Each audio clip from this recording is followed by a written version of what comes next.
Alright guys, today we are going to be reacting to Germany travel tips for first timers. 40 plus must know before visiting Germany. Thank you so much for the support, guys. In the weekends I decided to do more of those long videos. I think I had the time to sit down and just get all that information better during the week rather than the week. It's just that I don't have the time to go through these long videos. I think the last one that we did was the horse, the Wildersperr and Münsterland, all right, and the next one is the Indian summer in Switzerland, and there's a couple more that I did. Beside that, it's just I have more time to do long video. Let me know in this Discord which long videos you want me to react to it. But in the meantime, guys, thank you so much for the support. We are right now getting to the 4,000 subscriber. I'm very happy. Thank you so much, guys. And in the meantime, let's jump in. If you're traveling to Germany this year, make sure you watch this video because I'll be covering all sorts of tips and tricks that you won't find in your typical travel guides. Hi, I'm Christina from happytowonder.com, and I lived in Germany for over 5 years, so I have a lot of tips, and obviously I'm a huge fan, so I'm super excited to share. Now let's start with some tips about Germany travel planning. The first thing that you need to know is Germany is made up of 16 different federal states. Most visitors tend to flock to just a select few, but of course there are really cool places all around the country that are well worth visiting. For instance, there's amazing beaches and maritime history up in Schleswig-Holstein. Hamburg is a really cool city. There's a lot of really cool castles and historic cities along Rhineland-Palatinate. There's beautiful nature and cities in Saxony as well. The list goes on and on. And you can check my website for more recommendations about different places in Germany that I visited and loved. Now, in terms of timing, maybe I'm very biased, but I do think that Germany is a great year-round destination. If you're having trouble deciding what time of year to be doing your Germany year-round, so I was thinking more autumn and winter, or I would say late summer and autumn trip, I highly recommend looking into different festivals and cool events that take place throughout the year to see if any of them particularly appeal to you. Cool, right? So in winter, for instance, I love visiting Germany in winter just because there's the Christmas markets, and contrary to popular belief, it's not just the big cities that have Christmas markets. Xmas market, she means like Christmas. Literally every small village, every small town will have their own version of a Christmas market at some point during the season. So it's a really amazing time to be visiting. Besides that though, in wintertime, there's also Carnival and Fasching, which is really fun. And there's also a few different beer festivals in Bavaria as well, like the Starkbierfest. If you visit during the spring, there's more festivals, and the cherry blossoms in Bonn are especially beautiful. I highly recommend visiting those. Summer is honestly just when Germany comes alive. You know, every city is filled with green spaces, with local sunbathing and enjoying the sunshine. There's lots of amazing hikes. And then of course there's fall, which is my personal favorite season to be visiting Germany. That's when I wanna, so there's two, I know winter might be very cold, but fall during autumn that's just, because I know a lot of people go there in summer, it's gonna be packed, but it's fall, oh my god. I don't know why, but I just imagine myself going there in fall, so. Because there's all these amazing festivals, whether you're looking for the world's biggest beer festival, world's biggest wine festival, or world's biggest pumpkin festival. All these take place in Germany during the fall, and honestly, the foliage and landscapes are just unreal. Now, in terms of hotels, of course, if you're traveling in Germany's bigger cities, there's going to be a lot of hotel chains that you are used to, but once you start venturing off into the smaller towns or smaller villages, there aren't usually the big chain hotels like Hilton or Marriott or anything like that, so you will have to experiment with smaller hotels or guest houses. So it might be a little bit different to what you're used to if you're used to staying in typical chain hotels, but they're a really fun experience, and I highly recommend venturing a bit more off the beaten path because they can be a lot more budget friendly as well. If you are looking to save money, one German hotel chain that I can highly recommend is called Motel One. So contrary to the name Motel One, it has nothing to do with motels. It's actually a very chic sort of German chain with small rooms, but usually good locations and kind of just a nice stylish atmosphere. Very minimalist, very good stylish. But the good part about these hotels is they're often very well located, and also the prices are very fair. So if you're looking for something that's budget friendly but clean, I can highly recommend them. All right, so now it's time to tackle some culture and etiquette tips for Germany. The first one to keep in mind is that Germany is actually a very diverse country. So there's a lot of stereotypes about Germany when you're coming from abroad, like you imagine the Lederhosen, the castles, the mountains, but it's important to note that those stereotypes tend to come from just kind of a few specific regions more in the south, and a lot of Germans kind of are resentful of these stereotypes because they don't identify with them at all. So depending on which places you're visiting in Germany, make sure to research the cultural norms specific to that region. Really? I didn't know that, huh? I didn't know that. Why would you feel offended by it? Let me know in the comment section. Why would you feel offended? And don't go wearing your lederhosen around Hamburg because they just don't do that there. Another important thing is no matter where you go, I do think it's good to know how to say hello and thank you. There are a lot of regional variations when it comes to greetings, Hallo, but one danke. that you can't go wrong with is hallo or hello. And of Danke. course, thank you is danke. A bonus word that I think is helpful to know is Entschuldigung, which means excuse me. So it can be like, excuse me, pardon me, as you're weaving through a crowd. It can also be like, Entschuldigung, excuse me, can you help me find this brand of potato? Kartoffeln. Another important tip is to ask people if they speak English before you start speaking English to them. Truth be told, most Germans, especially young ones, can speak excellent English, but it's always more polite to just ask them if they speak it by saying, oh, sprechen Sie English? Odds are they'll say they speak a little bit of English and then they'll go on to spout the most poetic English you've ever heard in your life. So don't worry, most people do speak English, but just make sure you politely ask them first instead of assuming. Another must know is that most things are closed on Sundays. You've probably heard this before, but Sundays are a day of rest across Germany. So most supermarkets, most shops are not open on Sundays. Of course, restaurants and bakeries tend to be open, but if you're hoping to do any shopping or anything like that, everything will be closed on a Sunday. The main exception though is supermarkets and grocery stores that are in train stations or at the airport, but just keep in mind the stuff there will be a bit more expensive. Another important thing is to learn how tipping works in Germany, because the system there is a little bit different to what we're used to in North America. Basically in Germany, when you tip, you say the full amount that you want to pay, including tip, when you give them the money or your card. So let's say including tip, you want to give them 50 euros total, then you look at them and say 50, and then they'll know to give you change for that amount or to put that amount into the card machine. The card machines in Germany don't have tipping options within the machine, so you do have to clarify beforehand how much you want to tip. So let's say it's 46.75. You have to give them 50, right? Or 40. I think it makes it easier. 40 or that will be the tipping, I guess. Otherwise, whatever's left, that, right? you know, $3.22.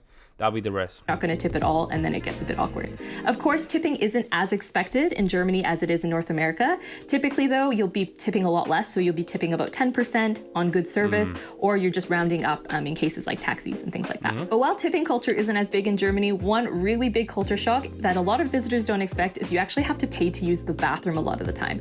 So even if you're at a train station or... I'm okay with that. I'm okay with that because that way there's an incentive to keep it clean. I'm okay with that.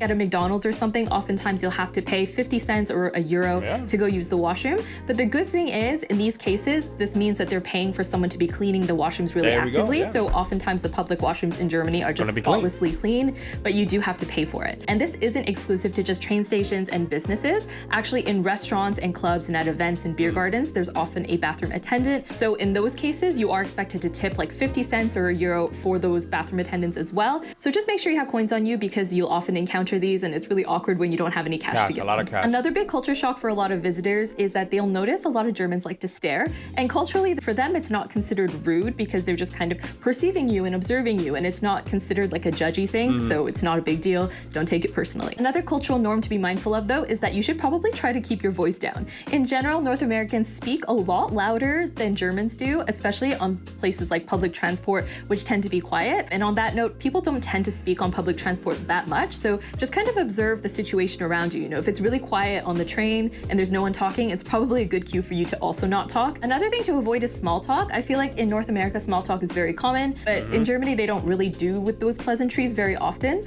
So just keep in mind, they're not super big on small talk, so don't try to force it if it feels like they're not feeling it. Another thing to avoid is jaywalking as well. I have never met a group of people so collectively against jaywalking. It could just be a Bavarian thing because I did live in Bavaria for a long time, but err on the side of caution and try not to jaywalk. Another thing to be mindful of is when you're taking photos or videos, try your best to not get any people in your shot. Germans can be incredibly picky about their privacy, and I've had actually quite a few situations when people have told me off for taking a photo because they think I'm taking a photo of them or they happen to be in the frame. So just to err on the side of caution, just make sure that very mindful. If I go to a restaurant and I want to just record for the channel, that's something that I have to think about. There's no faces super evident in the shot when you're taking photos, or just wait for no one to be around. And just in terms of customer service, don't be surprised if customer service is a little bit frostier in Germany compared to North America. Don't take it personally, it's just a cultural thing. Now, on the flip side, I feel like contradicting a lot of these kind of conservative tips that I've been giving you about Germans, they actually love to be naked. This was a huge culture shock for me when I first moved there because honestly, they're very free about their bodies over there. So, you know, if you're going to a park in the summer, you'll often see a naked person. Or if you're going to a spa or something, people tend to go naked. Some spas even have rules that you have to be naked for sanitary reasons. So just don't be surprised by that, because a lot of people think that Germans can be stereotypically very uptight, but this is one area that they are not shy about. Now let's chat about German transport and getting around. The first thing is you probably don't need to rent a car. I know a lot of Germans like to make fun of it, but the German public transport system is actually really excellent when you take into account all the different buses and trains that you can take to get from city to city. A question, do you pay for the public transportation?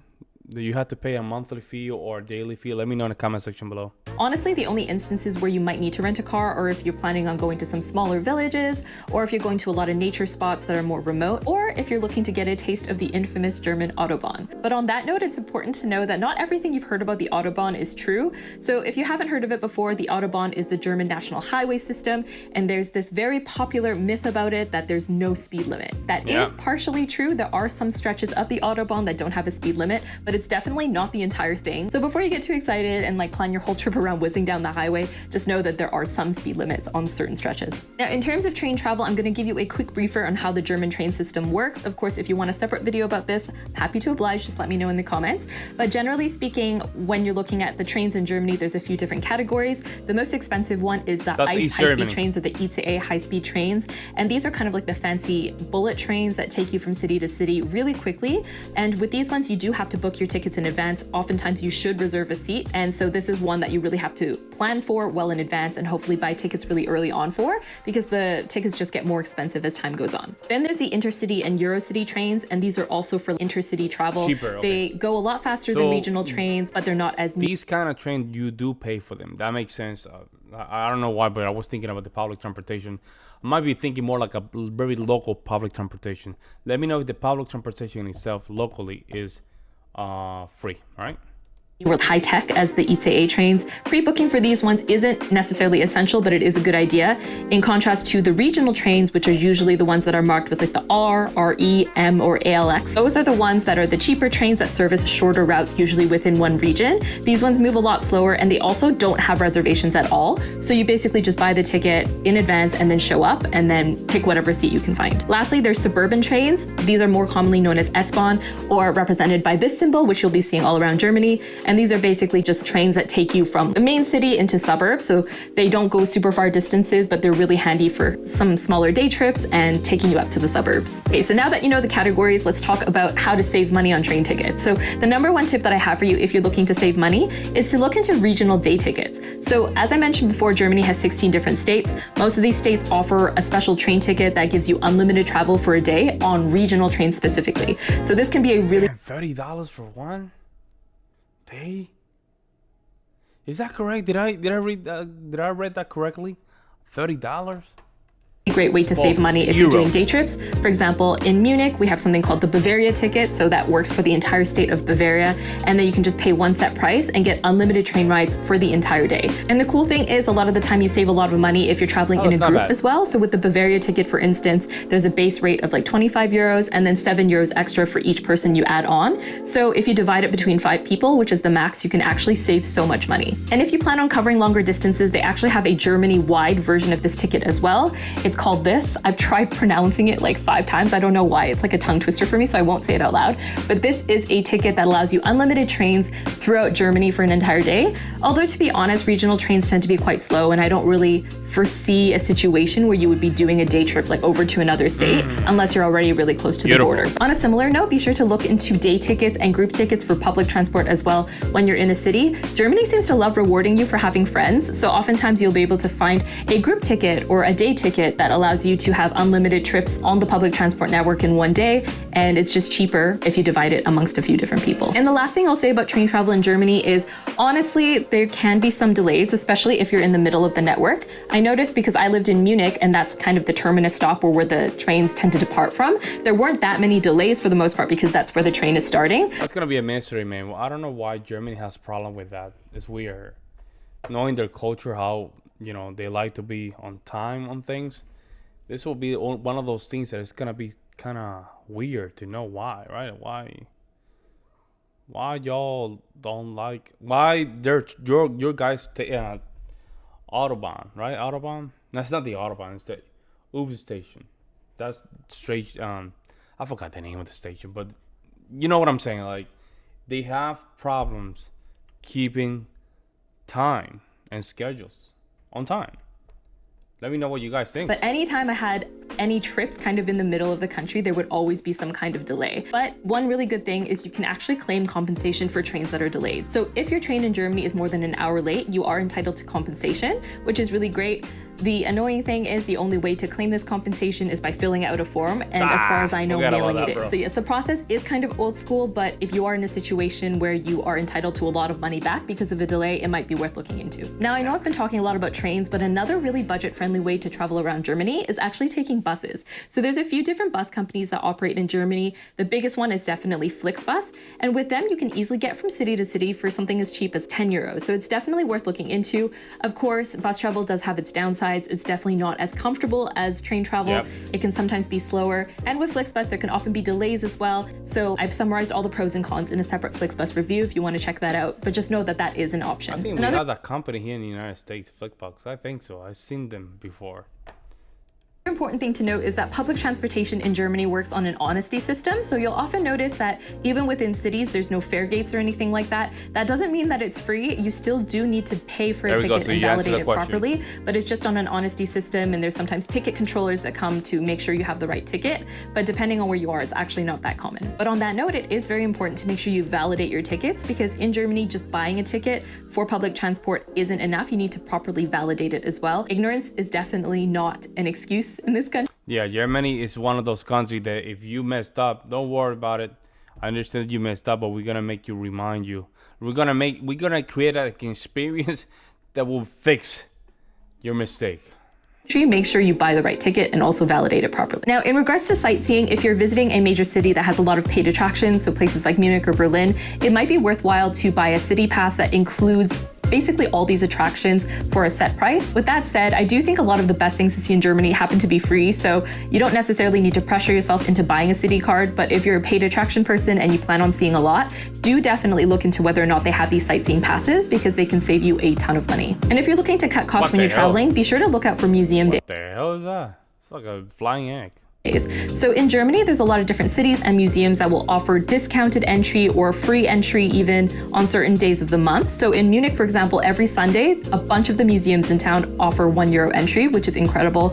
And in Berlin, I believe it's the first Sunday of every month, they have free admission to a lot of their museums as well. So be sure to look into whether or not the museum that you're interested in does this, and hopefully plan around it, and you can get in for free or for really cheap. All right, now let's tackle some final tips for when you arrive in Germany. The first one is to bring cash. So up until recently, Germany has been a surprisingly cash-based society. Most places wouldn't even take card, but after the pandemic, nowadays a lot of places have shifted to offering card options, but it's still important that you carry around cash for a few different reasons. So as I mentioned before, you should definitely have coins if you ever need to tip someone, like a bathroom attendant, or if you need to use a vending machine or anything like that. Another thing to keep in mind is that water, for the most part, isn't free when you go to restaurants. I know in North America, it's very common to get tap water for free. They'll just bring it out without you even asking. But in Germany, if you ask for water, usually they'll assume that you're looking for bottled water, whether that's still or sparkling, even though the tap water is safe to drink. If you want tap water, you can ask for Leitungswasser, but it's honestly not very common to just get that instead of a drink. Sometimes if you're ordering like a beer, glass of wine, you can ask for Leitungswasser and it's not a big deal, but just etiquette-wise, it's not very common to just have tap water and not get anything to drink. Another thing you need to learn about is recycling and Pfand in Germany. So generally speaking, Germans are really into recycling, and one word you need to know is the term Pfand, and this refers to a refundable deposit that you pay on things like cans, bottles. That's not a bad idea, man. I would love to have that concept more prevalent here in the United States, although the cities do have them. But the thing is that the cities, a lot of homeless people are just using that system. And some of these deposits, they look disgusting. But I would love to just, right now in small towns here in the Midwest, to have more of that. You know what I'm saying? Like, it's a good incentive to keep the, even though everything is very clean around here, but it's more incentive to keep it like that while you're getting some income. and even glasses and mugs at beer gardens and Christmas markets. So basically, a fund functions as an incentive for you to return those items to get your money back. So in the case of cans and bottles, it incentivizes you to bring those back to a recycling center, or in the case of glasses and mugs, it prevents you from pocketing them as fun souvenirs, even though most people still do that. So this is a really important word to note because oftentimes the items that you buy will be more expensive than the listed price. So let's say if you're buying a can of Fanta from the supermarket and it says it's €1, sometimes there'll be like a fund that's like 25 cents on it. So in the end, the price of it will actually be €1.25, and you'll get the 25 cents back when you bring the can back. This is also true at Christmas markets, and it trips a lot of people up because it'll say, oh, okay, a glühwein is like €3. But then when you go to pay for it, it's actually €6 because there's a €3 deposit on the cup. So you get that money back when you bring the cup back. Something that they'll also do at beer gardens and Christmas markets sometimes is they'll give you a little token with your cup, so that basically when you go to return the cup, you also give them the token, and then they know that you're the one who bought the cup. Another thing to keep in mind, if you're lucky enough to be visiting Germany during beer garden season, is to make sure you learn beer garden etiquette. So often with beer gardens, there's no table service. What you do is it's self-service. You go up, you grab your beer, you grab whatever food you want, and then you go to the kassa or the cashiers and then pay there. Of course, it's also worth noting that drinking in public is very common in Germany. So it's not uncommon to see someone having a beer or glass of wine during a picnic in the park, or even seeing someone walking around with a bottle of beer walking on the street. So it's not really a big deal. Don't be shocked. I don't think this is Germany. I don't think this is crazy. Actually, this is insanely crazy. This is not okay at all.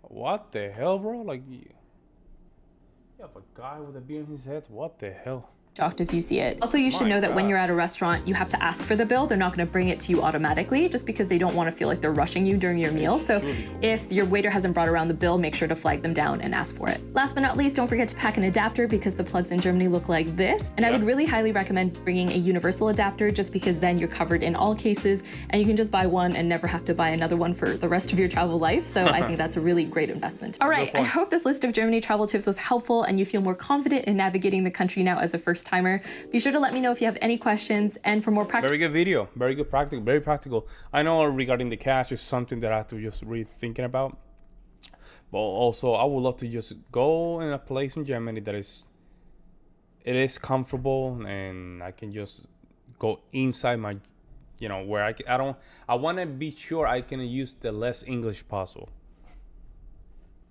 I just want to make sure that my German is at right on point. Very countryside-ish. See, how I can move around and use my language and my German. But this was a very good video. Let me know what you guys think. Let me know if she's right or there's some certain things that you guys disagree with her. Even though I will just gladly read those comments. In the meantime, guys, I will see you on the next one.